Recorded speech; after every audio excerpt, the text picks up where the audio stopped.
نئے سال کا آغاز ہو رہا ہے، اور اس موقع پر میں گفتگو اپنی ماؤں، اپنی بہنوں، اپنی بیٹیوں سے کر رہا ہوں، اور دیگر تمام افراد جو میری اس گفتگو کو سن رہے ہیں وہ ایک بات اچھی طرح سمجھ لیں کہ حضور اکرم صلی اللہ علیہ وسلم کے اعلان نبوت سے قبل جو سن کی ترتیب تھی اسے عیسوی سن کہتے، عیسوی۔ حضور اکرم صلی اللہ علیہ وسلم کے اعلان نبوت کے بعد جو دن اور مہینے اور سال شمار ہوتے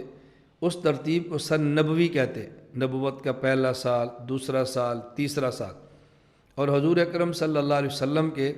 مدینہ منورہ تشریف لانے اور آپ کی وفات پا جانے کے بعد جو سن چلا ہے اسے سن ہجری قمری کہا جاتا ہے، اور یہ باقاعدہ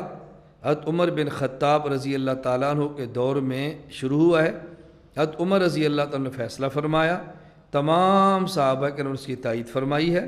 اور گویا اس بات پر صحابہ کا اجماع ہے کہ مسلمانوں میں جو شرعی مسائل کے لیے سن چلے گا وہ سن ہجری ہوگا، ایک سن عیسوی، ایک سن نبوی اور ایک سن ہجری۔ جو ہمارے سال چل رہے ہیں مسلمانوں کے،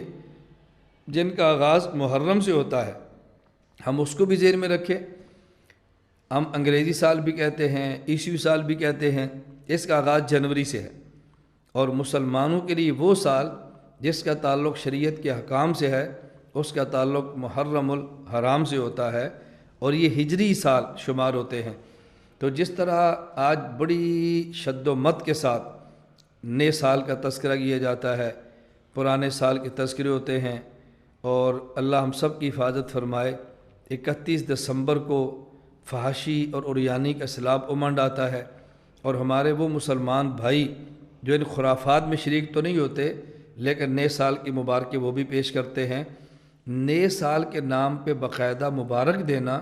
اس کا ہماری شریعت میں کوئی تصور نہیں ہے، اس کا ہماری شریعت میں کوئی وجود نہیں ہے۔ سال آیا اور گزر گیا، نیا سال شروع، یہ بھی گزر جائے گا۔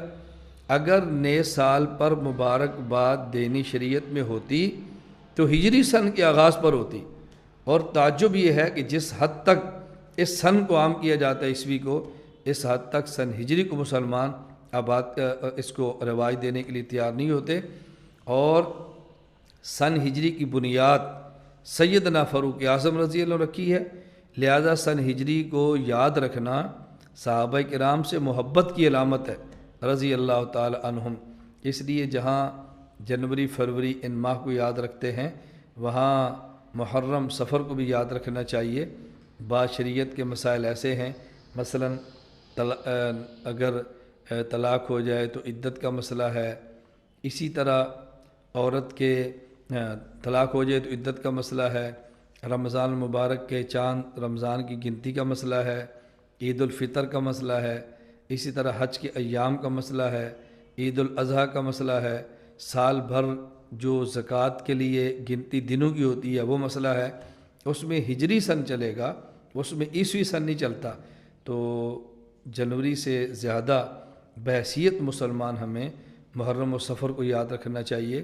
باقی اگر کوئی کسی ملک میں کسی جگہ پہ یہ عیسوی سن کی ترتیب سے حساب کتاب ہوتا ہے، ہم اس کو گناہ اور ناجائز نہیں کہتے، لیکن شرعی مسائل کا تعلق ہجری سن سے ہے۔ اللہ پاک ہم سب کو توفیق عطا فرمائے۔ میں آپ کی خدمت میں گزارش کروں گا کہ ہم اس بات کا اہتمام کریں کہ شریعت کو مقدم رکھیں، سنت کو مقدم رکھیں، اپنی پوری زندگی دین کے مطابق گزارنے کی کوشش کریں۔ اللہ تعالی ہم سب کو شریعت پر عمل کرنے کی توفیق عطا فرمائے۔